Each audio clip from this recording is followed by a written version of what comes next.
Mother in broad daylight by a criminal gang known as Albino Hunters. South Africa has had its fair share of these attacks in the past, even though there are no exact statistics detailing those that have gone missing. People with albinism are still in great danger. Well, joining us now in studio, we've got Nomasonto Mazibuko from the Albinism Society of South Africa to talk about the daily problems of discrimination and violent attacks against people living with albinism. It's good to have you. Welcome to the program. Thank you, Leanne, and thank you to the viewers. For people that actually, to still educate people about what albinism is, what causes albinism? Albinism is a genetic condition whereby you find there is no color, which is the lack of melanin. It happens to both females and males, and parents of people with albinism do not know that they are carriers of the gene, which is factor 15.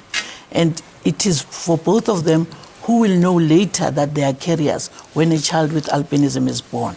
Yeah. I mean, there are so many myths associated with albinism. Talk us through some of them. Well, the most popular one, which is very upsetting, and it's still people still believe on one, is that we don't die, we do disappear. The second one that is very rife now is that when you have a sexual interaction with a girl who has not reached puberty, your HIV status will be cured. And the other one that is used by our traditional healers is that when you get body parts of people with albinism, you will get rich. They either chop off your hand or they have your hair. And that is why you find people with albinism, if they have their dreads loose, we could just have people cutting your hair because they feel your hair does give them a certain amount of luck. And I mean, the amount of education drives, because I mean, we've been speaking for years about this, and I know you've visited us so many times. Yes. Are these education campaigns working? I mean, is it getting better, or is it really not improving at all? I think it's getting better because certain people which should know, for instance, the government is now aware, whereby we will go into the Department of Health, Department of Education, Department of Social Development, Department of Justice, where we're working very closely with them to say people with albinism are there from time immemorial and up to whatever level of life.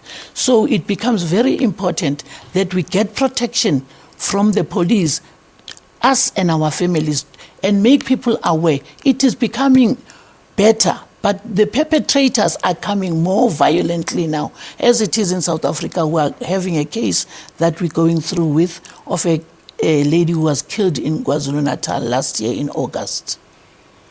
You know, I mean, when we look at the situation of what's going on here in South Africa, but you also take it beyond our borders. And I mean, for instance, what's happened in Malawi now, it's devastating. 7 people doused in gasoline and burnt alive by an angry mob.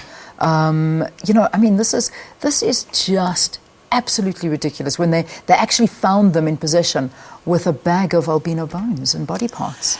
Yes, it is the same thing that happened to us where we got the body parts, and as we're going through the case of Tandazile, we are hearing people who said we prepared to come forward because we also bought the body parts, and it's not going to work because those body parts have no effect at all. But as people believe in those body parts, people with albinism are still hunted, and we are saying to our department, as South African police, please, can you give us protection?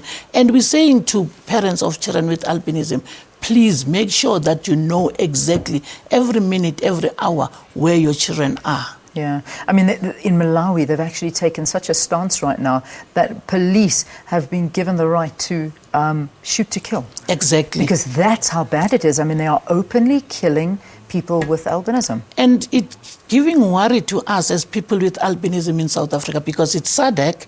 Malawi is not very far. Yeah. And as people coming as foreigners to South Africa, who knows, it can happen to me tomorrow morning. Yeah.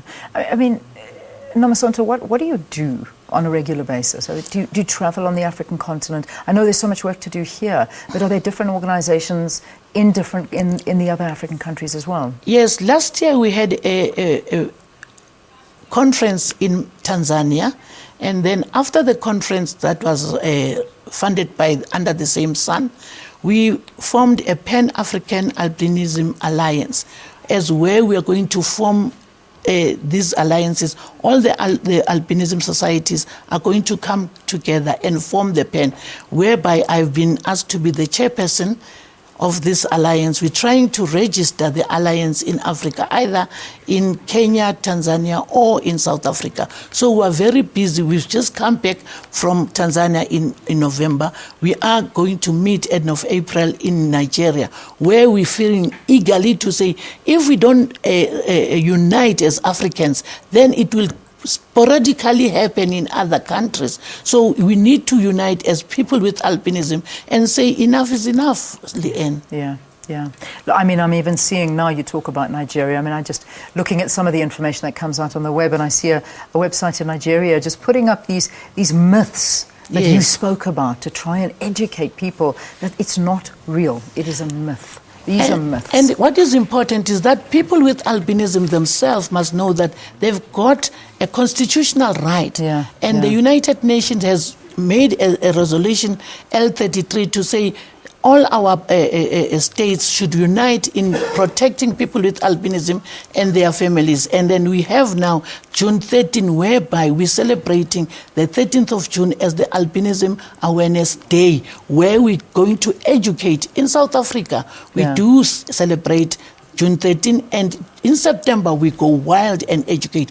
But every day as the Albinism Society is educative, because we educate educators, we educate the health workers to say, please, can you protect people with albinism? Fantastic. Well, 13th of June, consider your place booked here. We need to talk more about this and educate people as much as we possibly can.